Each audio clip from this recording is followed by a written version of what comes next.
Les ressorts de la confiance sont cassés.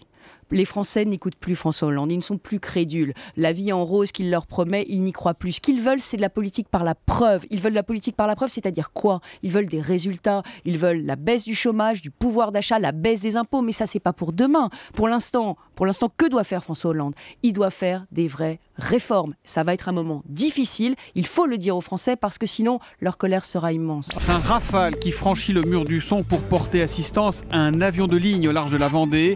De Bordeaux à La Rochelle, les habitants ont été surpris par la détonation. La France compte si elle a de bons comptes. La France compte si elle a de bons comptes. Ouais. C'est beau, hein? Magnifique. C'est Raymond DeVos qui écrit mes discours sur la croissance. Ah, mais il est mort, hein, Raymond DeVos. Oui, mais la croissance française aussi, elle est morte. Alors, je me suis dit, autant prendre un gars qui sait de quoi il parle.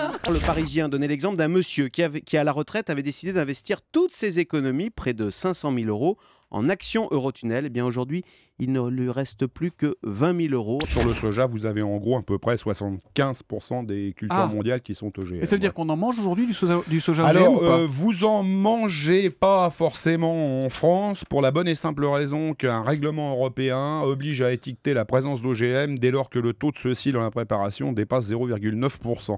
Donc on mange pas du soja OGM, mais on mange des animaux qui sont nourris avec du Mais soja OGM. vous mangez des animaux qui sont nourris avec du soja OGM, oui. Ce sont déjà 1000 personnes au moins qui sont sur le carreau depuis la déroute des municipales. Alors, ce sont des secrétaires particulières, des chefs de cabinet, des assistants, des attachés de presse, en fait des collaborateurs des maires battus qui se retrouvent à pointer à Pôle emploi. La doyenne du Pérou, Philomena Tapi, rien à voir avec le nôtre, 116 ans, va enfin toucher une retraite, sa première retraite, grâce à un programme gouvernemental.